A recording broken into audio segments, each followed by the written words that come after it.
paying attention very little, but one of the things that I did watch is all the fouls.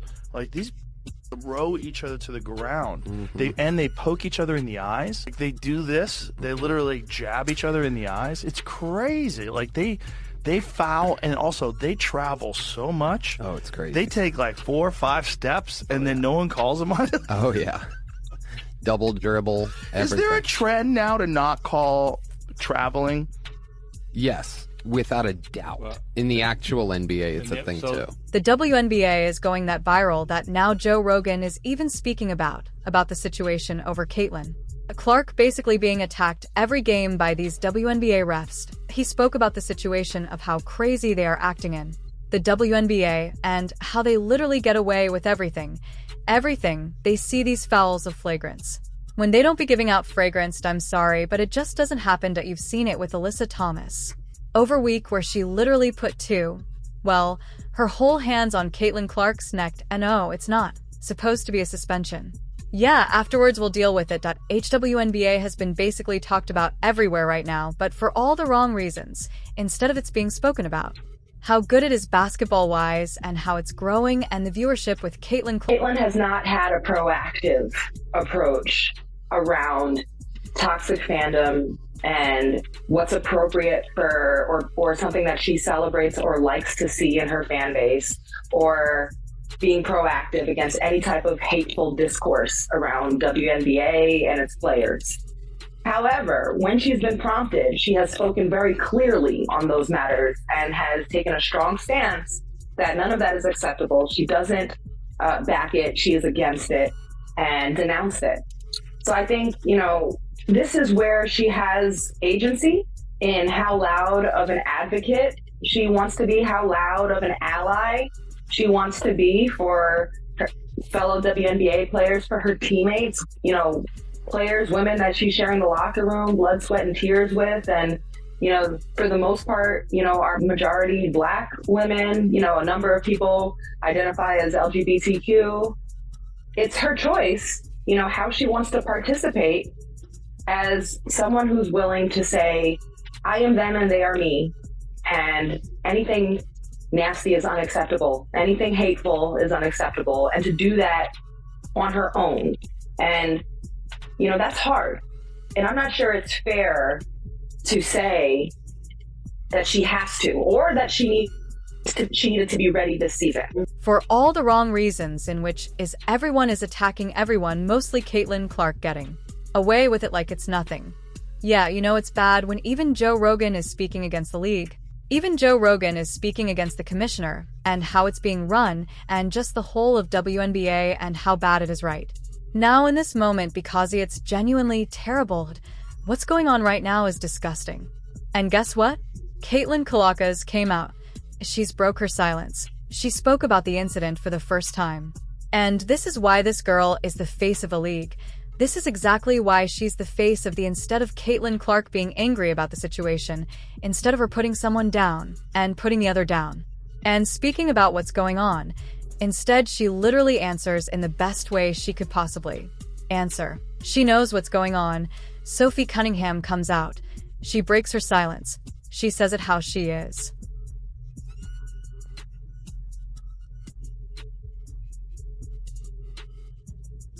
Probably start. I'm sure you guys have a lot of questions, and obviously I haven't been available for like a week or so. So first of all, I know what you guys are going to ask, and I did think it was a flagrant foul, and our reffing just needs to be better. And it's tough. Obviously the refs are in a really difficult spot. It's one of the hardest jobs in the world, in my opinion, is to make calls. All you do is get yelled at the whole time by everybody. You're never winning.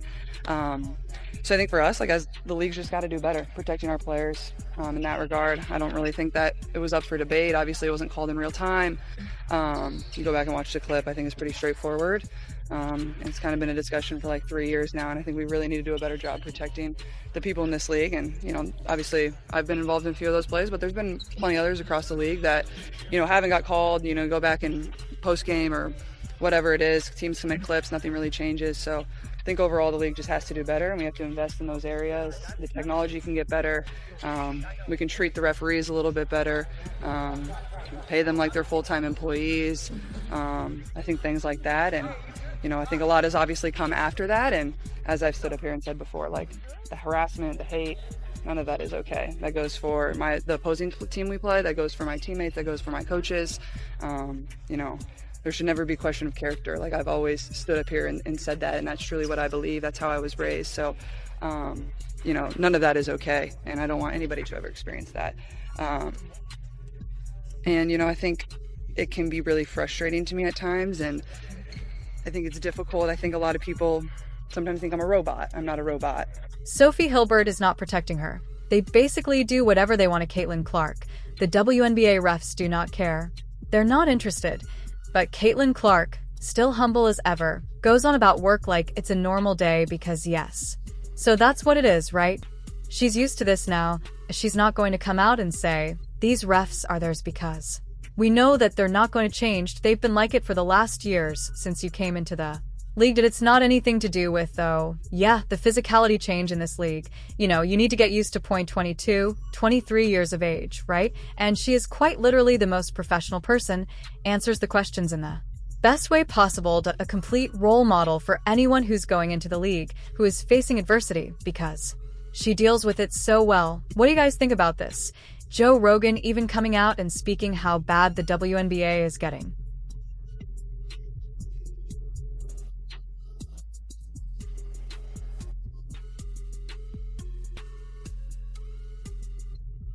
I have emotions, I have feelings, and it can be really difficult to go through a lot of that. And, I'm 24 years old trying to navigate a lot. And I think at times I've been in this world for 4 years now, and you would never change any of it. But there are times that it is hard, and there are times that, it probably affects me a little bit more than I do put on. And, I would never change any of that for the world. But I think it's important that people do remember that part of it too. So, at the same time, it's really interesting to me because, even I turned the TV on Sunday, and that game was on Wednesday, and that's all people are still talking about. And I feel like that's just a real disservice to our league. And I get it. You talk about it. You talk about whether it's flagrant, you talk about whatever it is, but to continue to beat down, and then for the narrative to be taken other places that is really just that's just really not acceptable, I think it's hard to see, and it's a disservice to my team, but it's also a disservice to the other teams in this league and other players in this league. There's so much amazing talent, and there's so many amazing players that are playing at an incredibly high rate. And I remember, I think it was Sunday or Saturday, whatever day that was. I remember watching them discuss it on TV, and I didn't know they were going to discuss it. I was just watching the other games because I try to watch as much as I can, and I honestly felt bad for the players that were playing in the games those days. And also, I felt bad for my teammates. They played on Friday, and they dominated, and they played really well, and nobody wanted to talk about that. They were just worried about everything else. So, and there had been, I think 10 plus other games that had already happened to that point. So, I think it's all of our jobs to help refocus the narratives a lot of the times, and we can do better at that. And I think it'll help our game grow a lot more.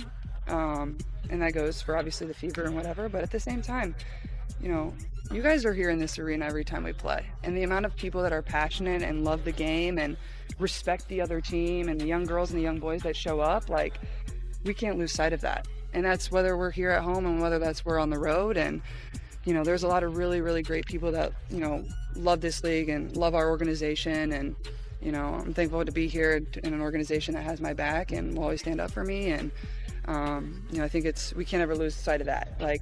The joy and the fire and the fun, that's why you play this game. And I think it kind of goes back to a little bit of my frustration. I remember seeing a headline and I don't remember who wrote this, and I try to stay away from social media as much as I can, but sometimes it can be hard. I need to be aware of certain things, and obviously my team makes me aware of certain things. And it was the headline read this season has been everything but fun, and it's just full of frustration for Clark and the Fever. And I'm no one ever asked me that. Nobody ever asked me that. That's wrong. Discuss my play. Discuss if I played bad. Discuss if I played good. Discuss our play. And at times I understand there's other things that need to be talked about. Great, whatever. But let's continue to move on, and things like that. And but I think just focusing on the joy and the amazing parts of this game, like I said, I think sometimes it's a disservice to not only our team but to everybody else. And let's get back to a lot more smiling and positivity. I think our world could use a lot of that. And then moving on, I know everybody's going to ask about my health. I will be out Sunday, but I'm feeling a lot better, excited to get back into practice today, and then feeling really, really positive about getting back into one of the games at the back-to-back. Obviously, difficult coming back in a back-to-back, so we'll have to be cautious of that, but I feel a lot better, and like I said, excited to get back into practice, and this week has been very helpful for my overall health. With the attacks on everyone, it's not like college physicality changes in what we're choking people when we're doing that or what at league. Listen to what she has to say. How many games? 1.